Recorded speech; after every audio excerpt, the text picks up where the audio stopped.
Good afternoon, everyone. Welcome to today's webinar, Learn the Secrets of Successful Blogging. Before I get started, I'd like to ask anyone that can hear me to please just put your hand up, click the little hand icon. Just want to make sure everyone hears me all right.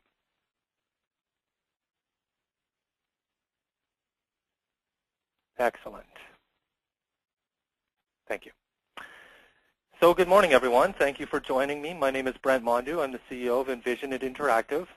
We're a local website design and development firm that creates internet presences on all mediums, web, mobile, and social media. I'd like to take the time to thank the Ottawa Chamber of Commerce for hosting this webinar. We put this webinar together for everyone to, based upon your input over the last few months about topics surrounding social media that are of interest and you would like to learn more about. So essentially what it says here, we're going to be covering a lot of the tips, tricks, secrets, and information surrounding blogging and creating a successful blog. For those of you who know how to use Twitter and are comfortable using it, please feel free to chat amongst yourselves. We'll also be listening using the GrowSocial hashtag, that's #GrowSocial. For those of you who don't, feel free to go on to Twitter and check out either one of our Twitter accounts down at the bottom, N-VisionIT at Better Websites, and Ottawa Chamber of Commerce at Ottawa Chamber. At this time as well, if you haven't followed the Ottawa Chamber of Commerce, it's very likely a good idea. They keep everyone in the Ottawa area up to date about everything about business and networking events and all of that fun stuff. So no need to take notes during this webinar. It will be recorded and made available to everyone to watch via YouTube in the future. So I'd rather you guys focus and listen on what I'm saying. And if you have questions at any time, feel free to submit them, as I have a panel over on my side organizing these that I will have a 15-minute Q&A session after the 45-minute webinar. So let's get started. So obviously I'm going to start with the introduction. For anyone who's beginners, what is a blog and why should I blog? A blog is a lot of different things, but essentially at the end of the day it's simply a website that enables individuals or companies to share their perspectives on topics of their choice to their readers. Blogs can be used for a ton of possibilities. A business owner can share news about his company. A mother can share news about her family. A celebrity can share news with fans. Politicians share news with anyone that they're trying to, well, citizens essentially. Even teachers nowadays are sharing information with their students on an ongoing basis. Why should I blog? Well, today's focus is on the business side of things. And most importantly, blogging is, and I've used this metaphor for quite some time, some of you have heard it before, but if you think of your website as a resume, individuals take a look at your website and try to decide whether or not they're going to do business with you. Oftentimes they end up on your blog and they start to read about you and learn more about you, and it feels more authentic. So that tends to be what's similar to an initial interview. They get to learn a lot more about you in terms of who you are, what you believe in, how you work, what your motivations are, what values you bring to the table, and stuff like that. And so from a business perspective, blogs are capable of delivering a very good authoritative voice for companies, and one showcases its values and your values and helps to grow your organization or qualify your company to leads when they're considering doing business with you versus your competitors. How do I get started? Well, this is a very good question, and once you get started, the next question you're going to have is, how do I keep going? I've been through this challenge. A couple of years ago, I started blogging, and then after a while, I was like, I'm running out of topics to talk about. And I think everyone goes through this challenge, and they hear it from individual after individual and almost have to learn themselves. What I've done now, and I do on a very regular basis, is I brainstorm ideas. And I don't mean just, okay, let's sit down and think of 4 or 5 ideas. I sit down and I write down all the different ideas. What's new in the industries that I'm serving? What questions do I get on a regular basis from leads or customers?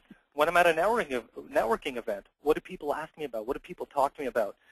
And so I also have a number of my colleagues here at the company that have access to a shared document that we have that keeps track of these ideas, and they also add ideas to it on a regular basis.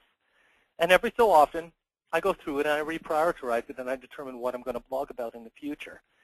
This is critical because that part right after what do I do to get started is how do I keep going when you run out of ideas? How do you prevent that from occurring? This is a very important and very valuable technique to make that happen. Another one is researching your industry and your competitors, watching what your competitors do and talk about, even if they're not your direct competitors. You know, if they're not even in your city, well, but you can still learn a lot from them. You know, everyone starts out somewhere. Everyone needs to get comfortable with this.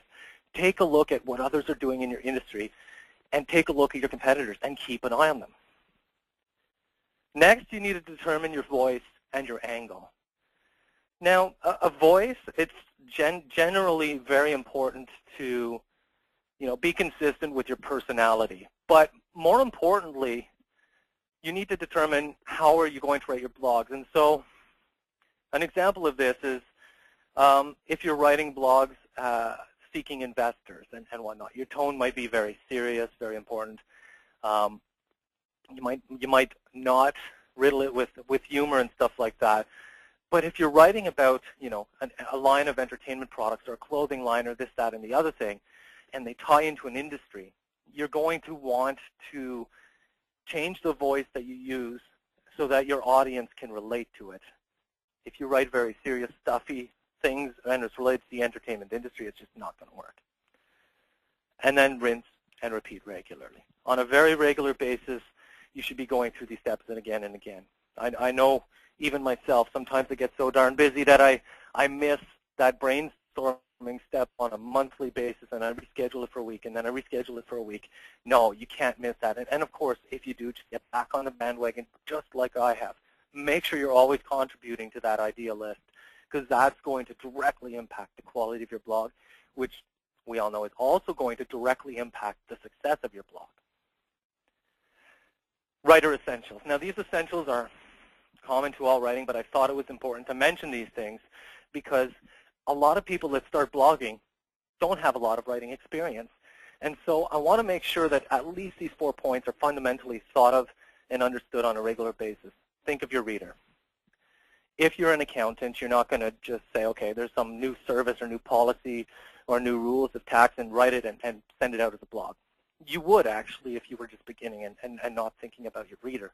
Instead say, why would a reader relate to this? So why would my readers want to know that I'm specialized in real estate investing or that I'm specialized in a specific area of accounting? If you sell cell phones, are you going to talk about the newest iPhone 5 that comes out that's being announced at the same time today as I do this webinar and the features that are within it? Absolutely, that's a great idea. But you're going to also try and think, why would my customers want to upgrade, you know, and stuff like that.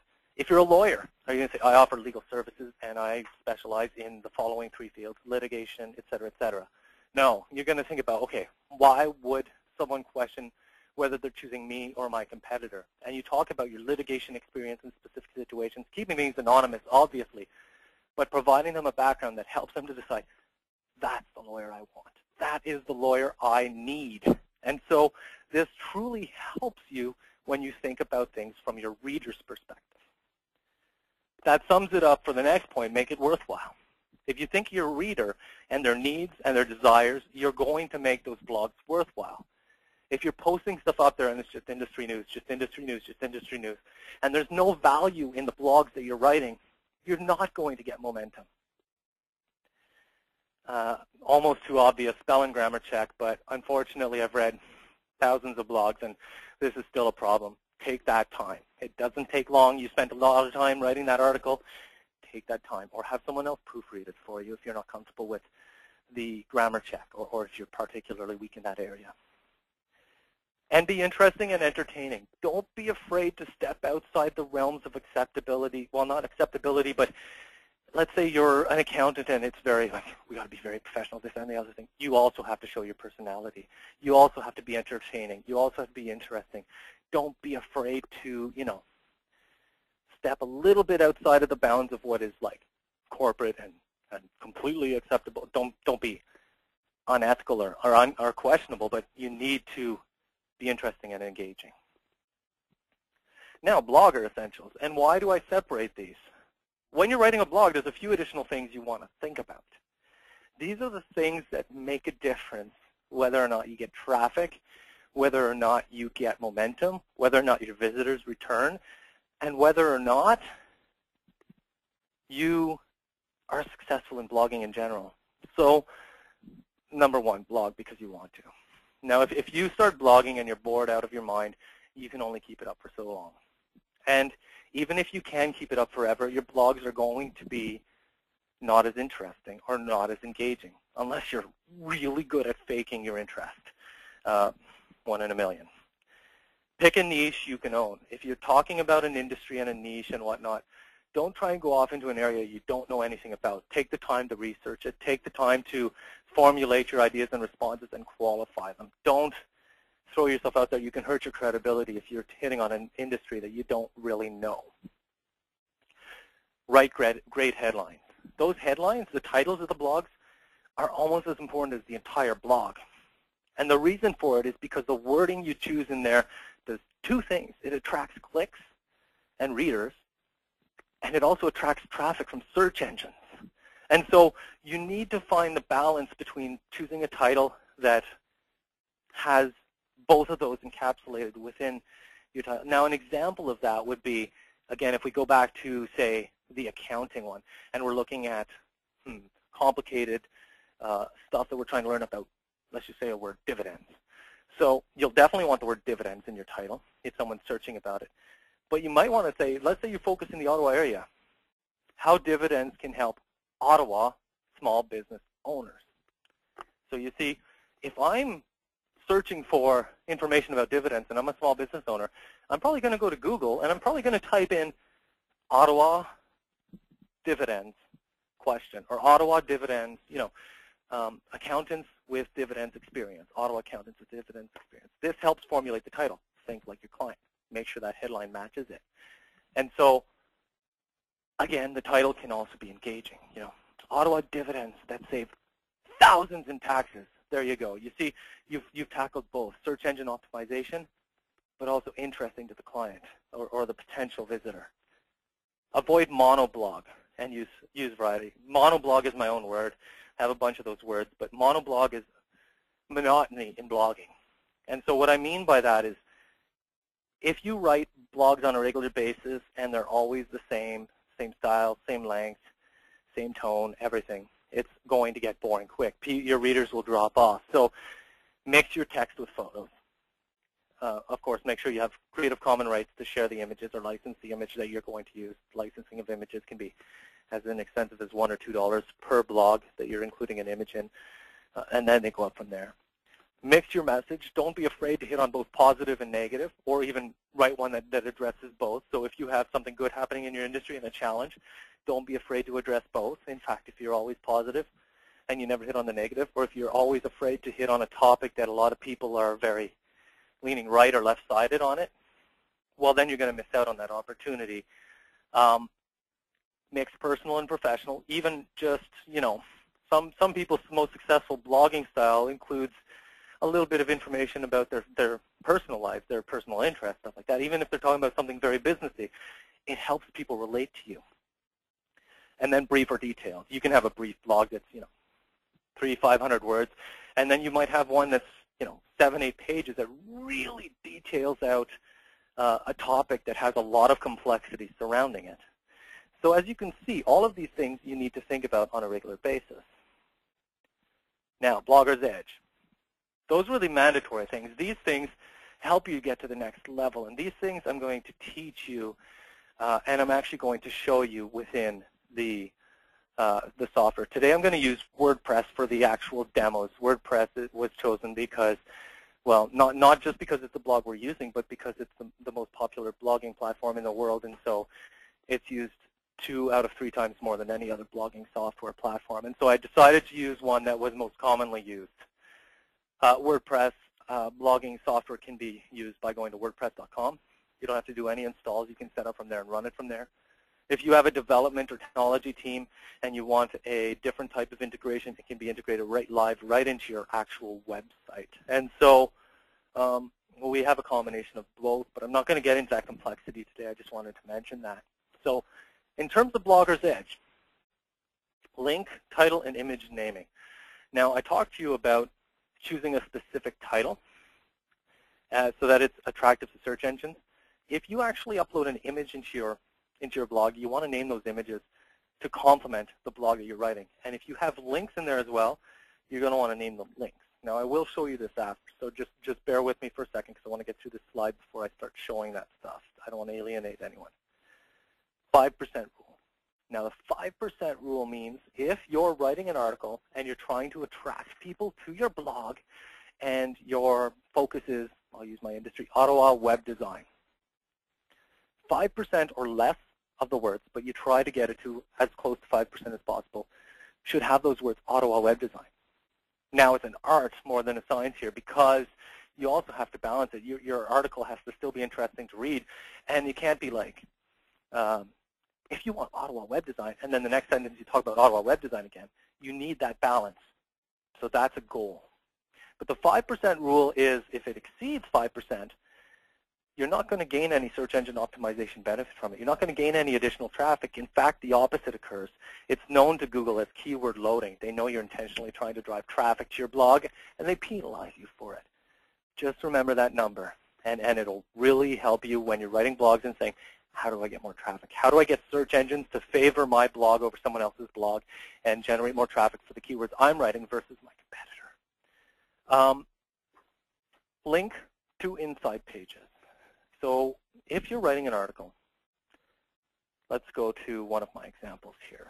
So let's talk about cell phones. If you're selling cell phones and you write an article about iPhone 5, and then you link it back to your website, don't link to the homepage of your website. Link to the page that talks about the iPhone 5. Why? It's the way that search engines determine how relevant an article is. It's the way that search engines determine how much traffic should be sent there. It's the way that search engines will determine how relevant the page on your site is as well, not just your blog page, but your inside pages. So, but more importantly, if the user's reading about an iPhone 5 and they want to click a link, they're going to want to learn more about the iPhone 5, and you can provide that to them. They don't want to know everything about your company and then have to go hunting for that information. Send them right to where they're going. Categorization and tagging. In blogging software, most of the major ones, including WordPress, you can categorize your blogs. Categorization helps your readers find what they're looking for. So if we talk about the lawyer's example, they might have litigation law, they might have family law, they might have criminal law. And so they might separate the articles off by that type so that someone can quickly find the category they're looking for. This also helps in search engines, but more for users to help quickly find information. And then tagging. Tagging is very much search engine oriented. Some users still click on tags on a regular basis to try and find stuff, but most users generally now just want to find the information as quickly as possible. So this tagging helps search engines to categorize the stuff that you write and the topics. So if you write an article on web design, but it also has to do with web development, search engine optimization, and a number of other things, you would include those tags as well, and all the complementary tags, because it helps it categorize where it's going to rank it in the search engine. And linking to social media. When you link to social media, there's two ways you can do that, of course. Within the WordPress software, you can actually have links right to your Facebook page, your Twitter page, etc. But you can also, when you're in there, have an automatic link so that when you publish a blog, it broadcasts it on those channels. I don't use that feature because I like to write my own message when I'm publishing it. I don't want to just use my title and say, new blogs out. Well, it doesn't even say new blogs out. It just says blog published and then the title name. So I make it more interesting. I think about the hashtags on Twitter I'm going to use. I think about what I'm going to say. I think about the photo that I wanted to use for when I'm posting it on Facebook and stuff like that. It's all very technical. So let me show you some of this now. Let me show you my blog. So this is my blog, one of my blogs. This is my blog for N-VisionIT. The first thing to know about it is that I'm actually logged in right now, but when you're logged out and you log in, this is the page it will send you to. In the top right corner is where you're going to get access to the blogs that you've created. I've created 2 separate blogs, and you're going to want to remember you always want to go to the dashboard when you want to do stuff. When you're in the blog dashboard, it gives you access to everything you need to do, and it seems overwhelming at first, but you're only going to use a few of the features. So any of your blog posts are going to be under this option here, posts, on the left. So there's a lot of different options, and it takes time to get comfortable with, and it can be overwhelming at first, but within a few hours of using it over the course of a few weeks, you're completely comfortable. Don't ever give up. So under posts, I could click there or all posts. It doesn't really matter. I'm just going to go into one, and I'm going to click Edit. So if I go to Edit, a blog that was published recently, the last one that I did, it's going to show you my blog on the screen. And so the blog on the screen has a number of elements. It's got that title that I was talking about. And with that title, it creates a link. And if you look, it generates a name for the link. So it's right in the title bar. So it's got certain, words in here that are going to help how Google assumes its rank. And then it's got the content. As for categories and tags, it's over on the right-hand side. These are created one by myself in here. Like, you can add new categories. And so we've decided to break it up based upon different topics so that we can help users to really find the information they're looking for. And so it helps, too, when a client calls me and says, Brent, I have a question about search engine optimization.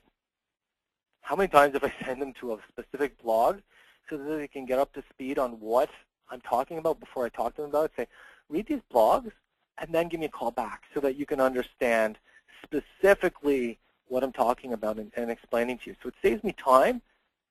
It creates credibility. I've integrated it within my processes as a part of my sales.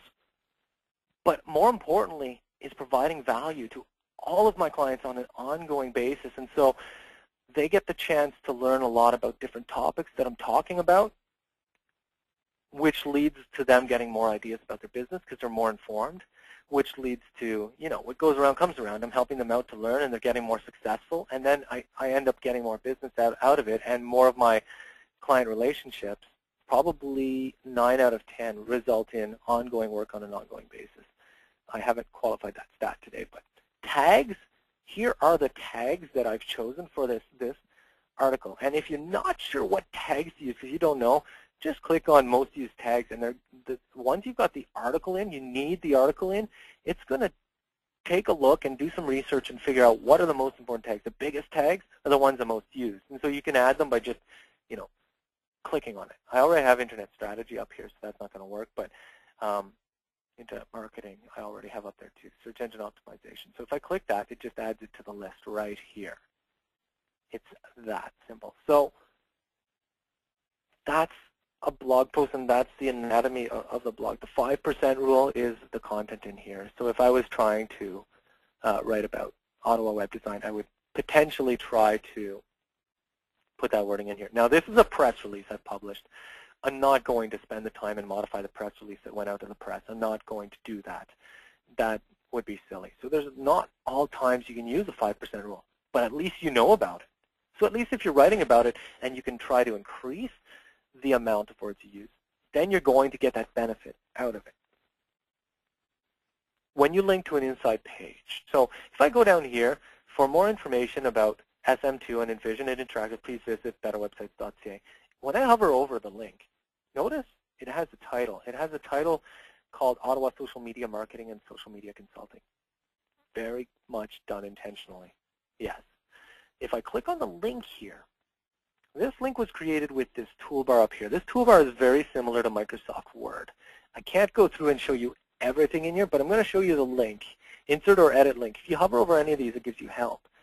So when I click on it, it says, well, where do you want to go? Notice it's not going to just betterwebsites.ca. It's going to the social media marketing page on my website. And that's where I put the title in. Why? They're reading about social media marketing. They're going to want to go and learn more about social media marketing, not all of my services, and not, well, maybe they will, but if they're going from that article, chances are they want to read that first. Also, these keywords and these letters for the page address on my website is very much intentionally matching the blog. Everything matches so that it increases my rank on Google, so that myself versus my competitors, I'm going to rank higher for these keywords. And so that's what's known as, and you'll hear it from time to time, on-page search engine optimization. Off-page search engine optimization would be anything external of your website or your blog or links that are coming to you. So if the Ottawa Chamber of Commerce would link to N-VisionIT Interactive, that would be off-site, off-page search engine optimization. Now, I'm going to leave those technical stuff aside for now, but I just wanted to give you a bit of context so you understand that. I'll go back to the webinar now.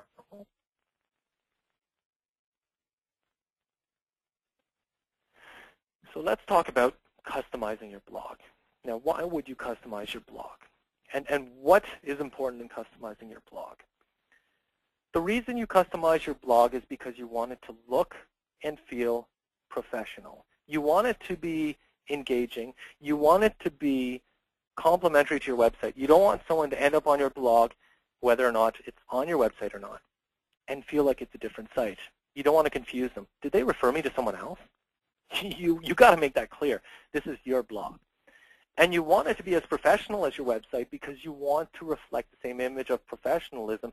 If they're going to engage with you and buy your products and services, it's got to be quick, easy, and informative for them to find the information they're looking for.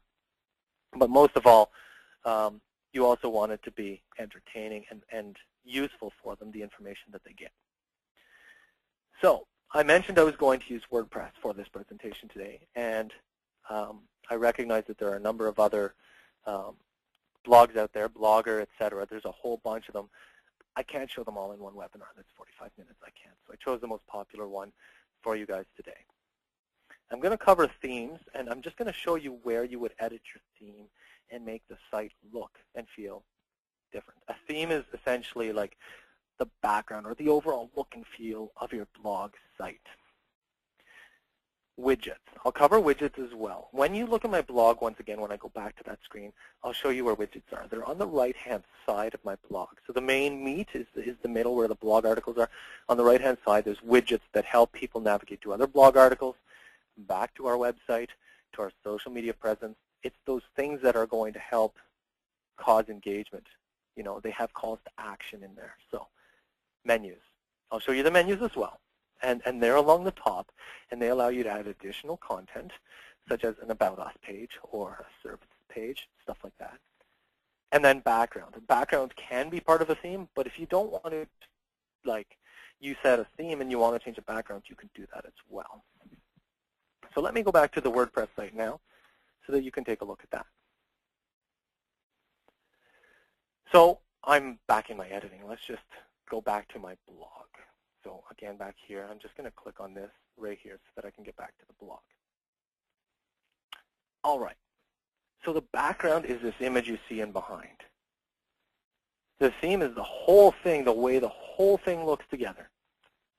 The menu is this right here. The home icon, if I click on it, it shows this page. The About Us, if I click on it, it will show some About Us text. And so on. So as I create those pages, I can link them in there. And what it does is it enables me to have all of my information presented here that I want. So if we have another product or service or promotion, we could add that in. And then the widgets are right here on the right side. So this Facebook is a Facebook widget. This Twitter is a Twitter widget, and so on. You'll see a whole bunch of little widgets here. So let's go into the editing of it. Again, remember, it's always in your dashboard. So I went back to my Brent in the right-hand corner, and I'm going back to the dashboard of the blog. Once I'm there, I can show you all those things. The themes is under appearance. There's themes and widgets and menus. All three of those are under appearance, and then background. So they're all here. So anything to do with the appearance is going to be under that menu. Again, 9 times out of 10 or 99 out of 100. Once you set this up, you never have to go back here again until you're doing a new refresh or update. It's not a regular occurrence. But the themes, there are paid themes and there are free themes.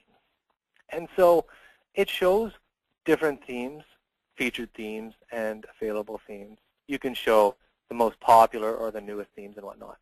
And you can actually live preview a theme. So if I wanted to see how would my blog look in that theme, I just click live preview. And all of a sudden, it'll change the way that my blog would look if I was to use that theme. Now, live preview doesn't change it. I would have had to actually, if that was a paid blog, I would have to have paid for it. I'm not sure what happened there. Let me try this one. Perhaps there was an issue there.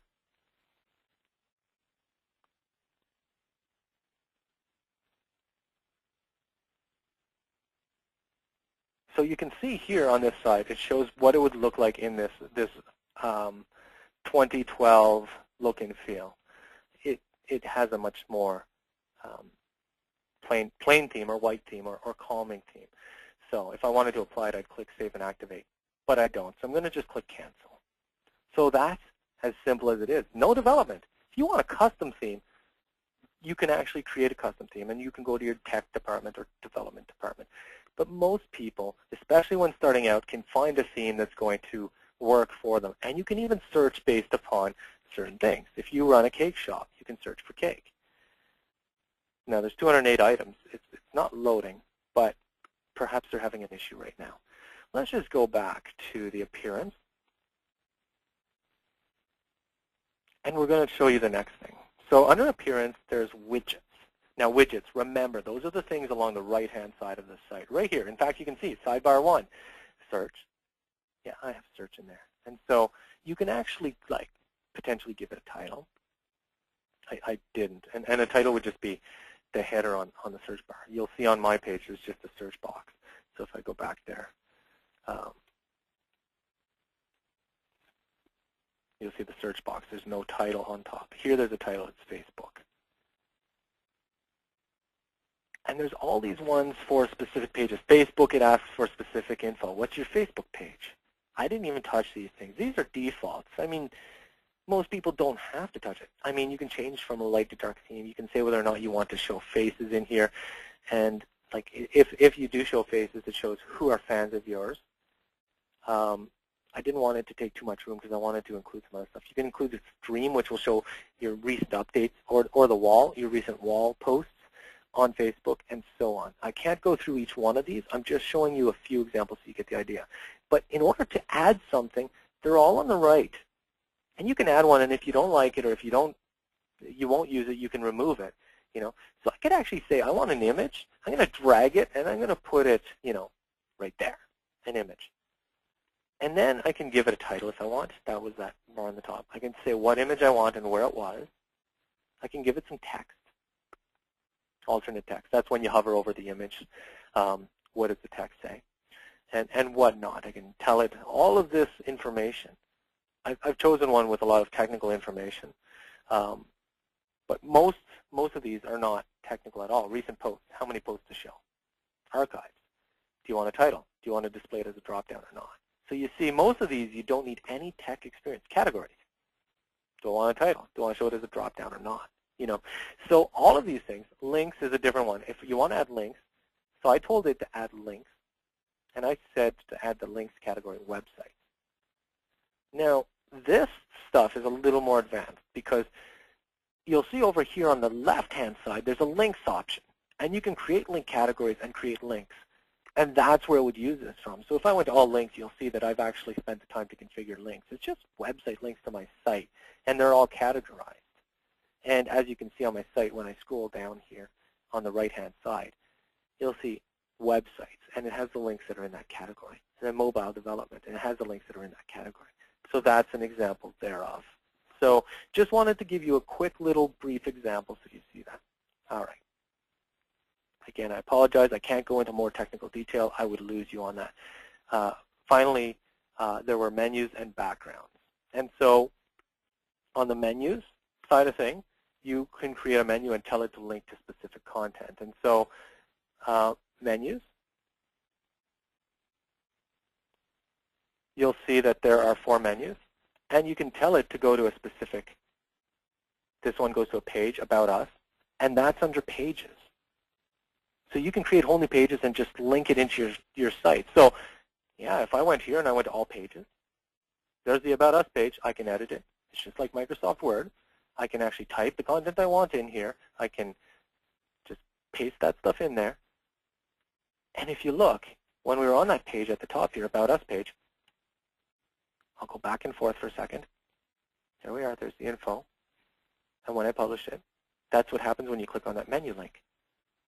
So the best thing about it is you can mess up and you can get confused and you can be, a little bit overwhelmed at times, but it's quite easy to fix. And you're only ever going to use, those 4 features, themes, widgets, menus, and background, once or once every year when you're updating the look and feel, or if you're more frequently updating and running promotions, maybe every couple of months. And then you're going to use the posts, the links, and the pages. But you're only going to use the posts every other week after you've set up the links and pages, because you don't have to edit that content very often. So it's not that difficult, and there's no programming I've done today, and there's no HTML I've done today, and that creates an entire blog. Now, backgrounds is the same as themes, more or less, but even easier. The thing is, it takes some experimentation, even for us. So you need to get a background image created by your development or design team, or use the one from your website and see if it works. Sometimes it doesn't work. It doesn't fit the whole size of the window. Like, we had to size it accordingly to fit here. There is help online for that. And then you upload it. So I'm not going to remove background, but to select a new one, I would just click, and then I would upload an image. It's that simple. That's it. And then from there, that's essentially it for the background. It's that simple. Once I save changes, it's done. You can say whether it's left aligned, centered, right. These are things you can experiment with. Fixed, it means when I scroll down, the background doesn't move. Fixed versus scroll. But all of these things you can experiment with and see what you like most. All right. Next slide.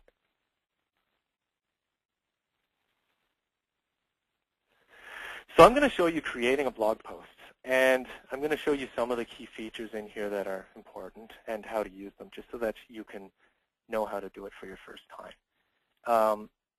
I'm going to just cover uploading a photo. I'm going to cover scheduling, and I'm going to cover the more features. So let's just go back to the blog again. Here we are. Again, I'm not sure where I am. I do know, but for entertainment's sake, if you ever get lost, let's just go back to dashboard. I always like to start from here when I'm showing people how to use it, because then you can't get lost. If you're always from here, we all remember we're doing a post. Add new. Click. All right. So once that goes, I've actually written the post. So I'll open that in a new tab. Blog post draft. Here we go. And I'll just open that up. So here's the post that I'm going to post right now. So it's an article that I've written that talks about our introductory email that's sent out to potential customers that have inquired and new customers that have joined our family. And so I talk about the importance thereof and whatnot. Anyhow, if you're interested, you can read it, but that's not the reason I'm bringing that up right now. So the point is, I've written this in Microsoft Word. There is a feature in Word that I'm not going to cover today that enables you to publish directly to your blog. If you have questions about that, talk to your tech team. You need a newer version of Microsoft Word, but it's as easy as going to File, New, Blog Post, and you need to configure it. And under Blog Post, you can configure, if you go in there, I won't go there right now, but you can configure where it uploads it to and whatnot and maintain it from within Word. That's really sweet, but it makes it a little tougher sometimes to get the perfect layout, so I don't do it that way. But most people aren't as fussy as me, so it might work very well for you. So I'm just going to highlight all of this text just to show you what I'm doing. So I grab the information, and I'm going to right-click and copy it. Now, we were creating a new blog, so I'm going to go and paste that in there. Let's go back there right now. All righty. So I'm here. I'm going to paste it in here. Paste. All right. So I've got this information here, and you notice the images are gone. the layout's gone. The title is not chosen. And so what I need to do is I need to figure out, okay, what do I want my title to be? And also, how am I going to get these images in? And all of that fun stuff. So once I figure out a title, I just go back to my post, and I put in the title. So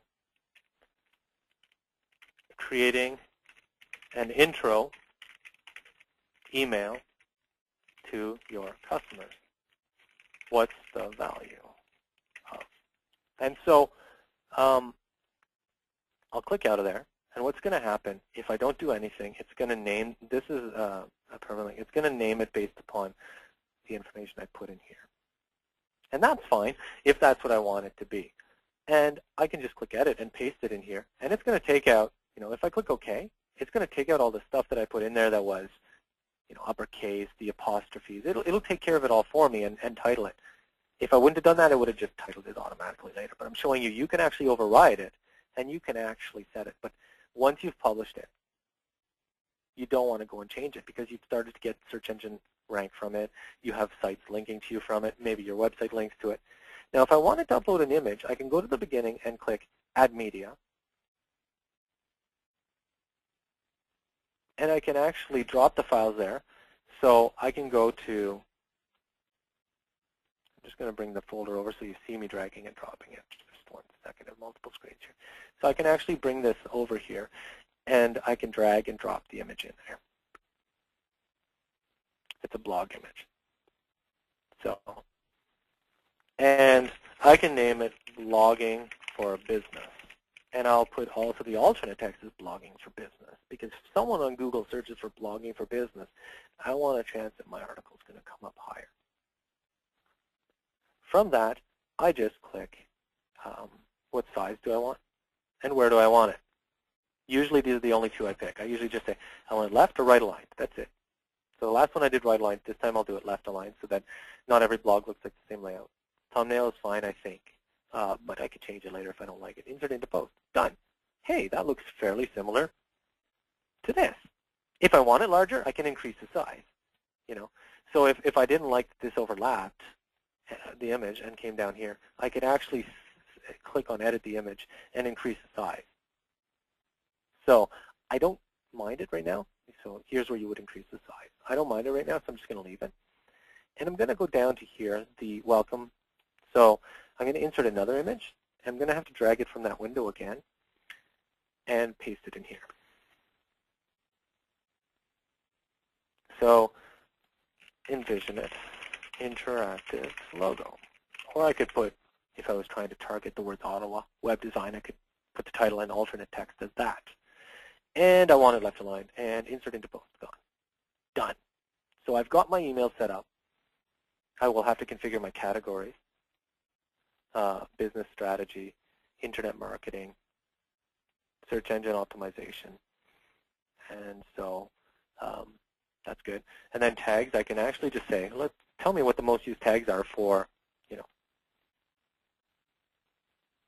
and I can pick a few. Now, I'm not being very selective right now because I'm conscious of our time here today, but I wanted to give you an example. And I can actually then sit there and spend time thinking about it. Or I can go look at other people's blogs. Remember, look at your competitors and what they're doing and see what keywords they're using, see what categories they're using. And I'm going to learn from them. That's work for me. Now, the other feature I didn't show you there is the More feature and the scheduling. So More feature was this. If you're at the home page and you don't use the More feature, this whole article, which is pages and pages of content, not this one, but it's a little longer. Some of them are bigger. So this one, I believe, is bigger. It would occupy the whole page, and people would have a hard time navigating between each of my topics. But instead, the More makes this continue reading link so that I can continue reading after that portion of the blog. It's very useful. And it even scrolls me down there. So how do I do that? I decide where I'm going to do that. Let's say between here and there. It's like here and there is very generic. Let's say between this paragraph and this paragraph. And I'm going to insert the More right here. It's one of these tags, insert More tag. Boom. Now it shows you that's where we're going to cut it off when we publish. And they're going to have to click here to continue reading. very important, because now they can get a brief intro to the article, and they can decide if they want to read more. Individuals don't give you a lot of time when they're reading your blog, so you want to maximize your exposure. And then I can schedule it to publish in the future. But I'm going to publish it immediately, and I'm just going to say go. Now that blog is going to end up back on my blog here, and it'll be live. Simple enough, done. Alrighty, so got a couple minutes left. I've got some reviewing stats quickly that I'd like to do, and this is the last slide. I'd like to spend a little bit more time on this, but I knew that I had a tight agenda here today, and I was covering some very technical topics, so I wanted to take my time to make sure that those who are less experienced would have some time in there. So here, I'm going to cover traffic, sources, social shares, and making decisions. So luckily, this blogging software shows you all of your stats. It starts right here. It shows your stats over the last 48 hours. Every hour for the last 48 hours, and it shows, okay, the top time during that hour you had 19 views. And you can assume what the others are, but that's not very useful, so you can click it. And it ends up going to WordPress's homepage and showing you all your stats. So it'll show me how many views I've had all time, how many views I've had today, how many views on my busiest day, and whatnot. But it'll show me who my readers are and where they're from. And I can see yesterday as well, and it'll visualize it. And it'll show me what my top posts are and what's getting most traffic. And so maximizing profit tends to be a very popular article about mine because it's quite controversial. I've noticed the controversy. When you touch on topics that a lot of people disagree with, you get a lot of traffic. And especially when you qualify it and it's an interesting read and people aren't just like, okay, well, that doesn't make sense. You did that just for traffic. But you can also see where the traffic's coming from. It refers search engines, organic search results 65, and you can expand it. And you can look at, other social media bookmarking sites or Twitter, stuff like that. And you can look at yesterday as well and see how much traffic is being generated by, organic results. 112 readers as a result of search engines each day. That's pretty darn good. Finally, you can look at the source. So that's the sources or who's sending you the traffic. You can look at social shares. If you go down here, there's shares here. And I don't know why they hid it there, but if you click on shares, you can see it's showing you how many people have shared your articles on Facebook, on Twitter, on Google+1, on Pinterest, and etc. So you can see how often your articles are being shared, which is also generating traffic for your blog. This can help you make a lot of decisions. What's working best for you? Where's traffic coming from? How am I doing? And then I can actually sit here and start making decisions based upon, okay, well, if this article gets more traffic than these ones, maybe I should write something more, controversial and more about business in general than getting very techy into website stuff and stuff like that. And I do that on a regular basis. So if you see that all the time, if you're a lawyer and certain topics you write about are more popular, you should take advantage of that. You can even see what tags and what types of things are more popular. And so it becomes really powerful. Alrighty, so I'm just going to go back to the slideshow there. I am officially out of time, but I'm going to just mention quickly on this slide, make sure you market your blog and increase your awareness.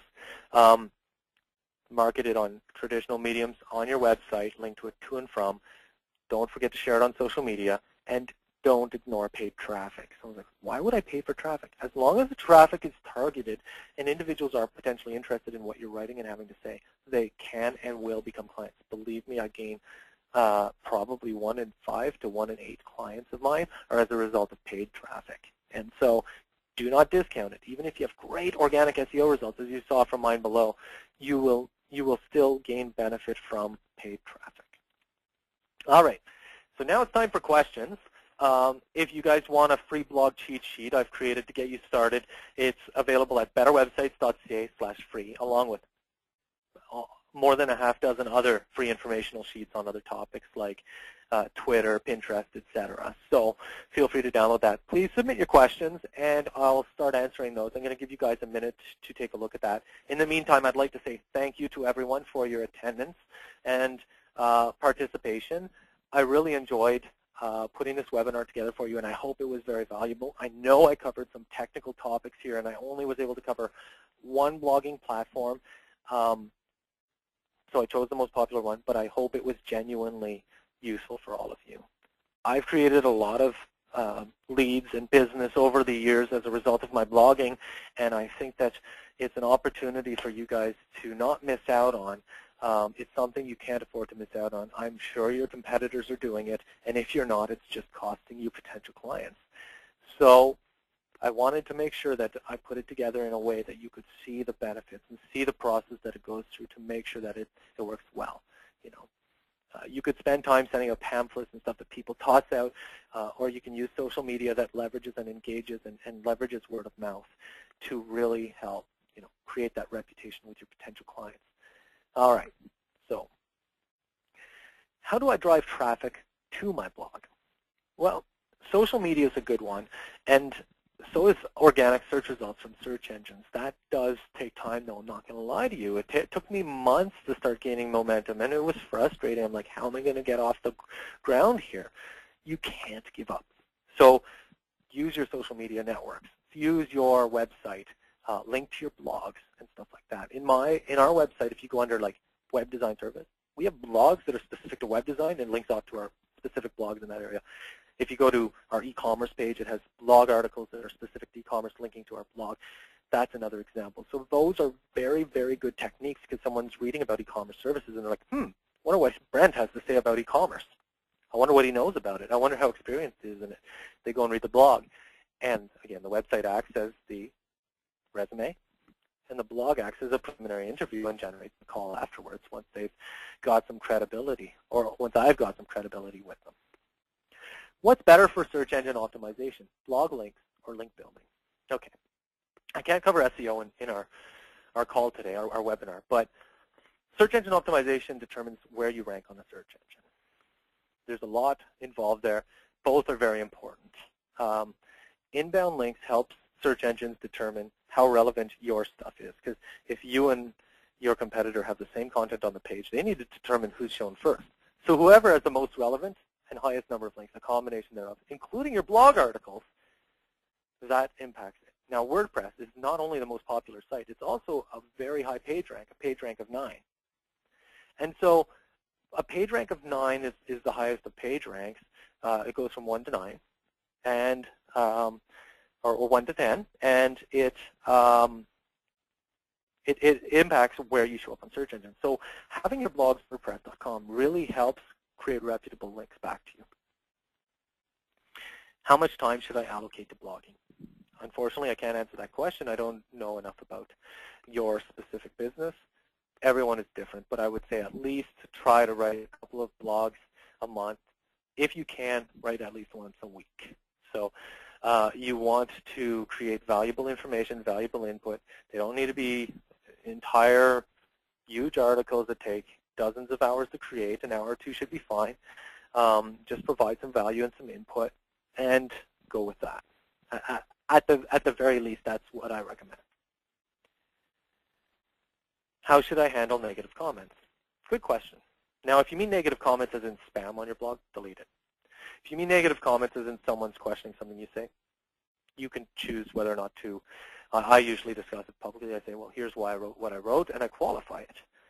And I leave it at that. And if they continue to argue it, then I eventually I don't respond. But you can tell. But I at least, at 9 times out of 10, I respond, and I don't delete comments. I mean, most people can read through that stuff. I wouldn't worry much about that.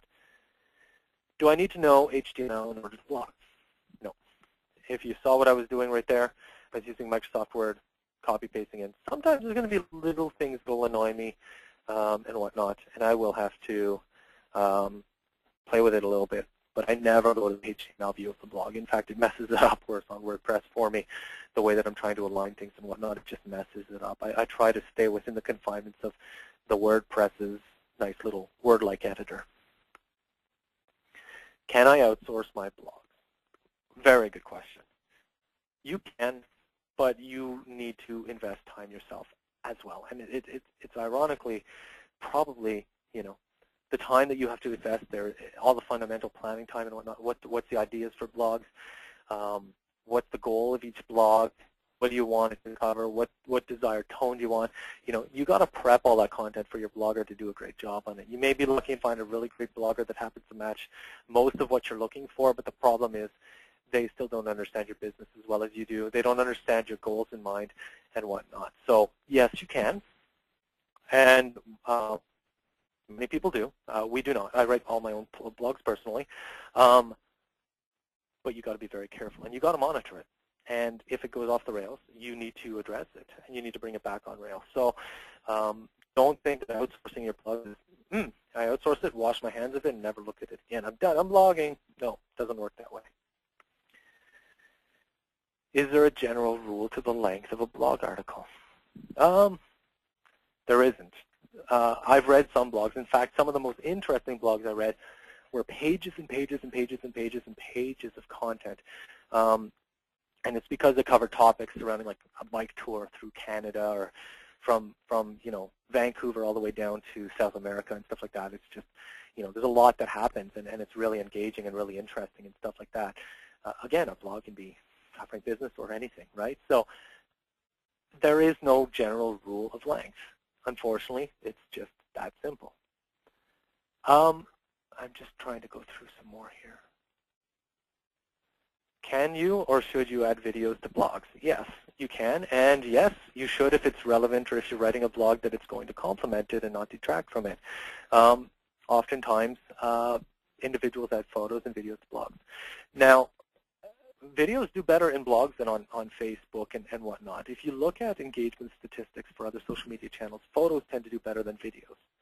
On blogs, videos tend to do better in terms of engagement than photos, obviously, because the photo doesn't have any engagement. But the photo does make it visually interesting. There's just nothing to do in terms of the photo. You can't share it. You can't, comment on it, stuff like that. So the video, what it does is it helps you to expose, your YouTube channel if you have one, marketing videos about yourselves if you have one, but you can't just pop it into the middle of a blog that it doesn't fit within. So just be careful with how you use those videos. If you use a bunch of videos and it becomes annoying to try and read your blog because, it's taking them off course, they may, the reader may just be like, okay, well, I'm moving on. I don't have time for this. So just be careful with how you sprinkle them.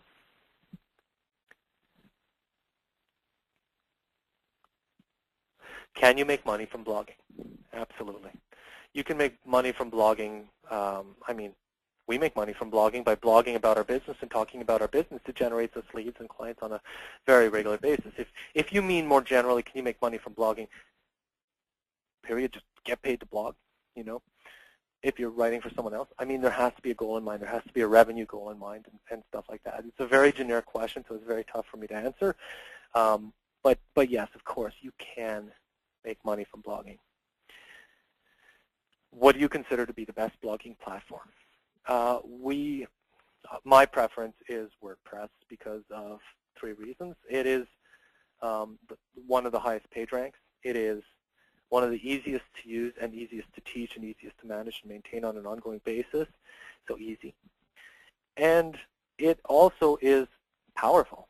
It's got a lot of add-ons that I can engage my social media channels. So it's flexible too. It adapts to me and my requirements. I've had blogs look completely different than what mine look like, and it meets each one of those needs. So yeah, definitely.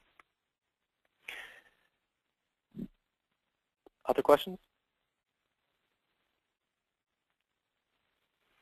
Well, everyone, thank you for your time. I really appreciate it.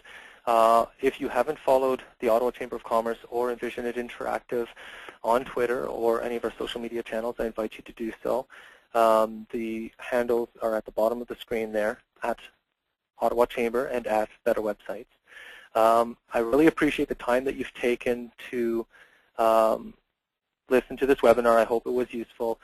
I just ask one favor of you guys. When you leave the channel, please fill out the feedback that's provided to the Ottawa Chamber of Commerce as to whether or not you found the webinar useful and whatnot. They use this information to determine what future webinars they will put on an ongoing basis and to optimize the value that they can provide to you and the Ottawa business community. So Thanks again to the Ottawa Chamber of Commerce for letting us host this event and for inviting us to host the event. And I hope you all have a wonderful afternoon.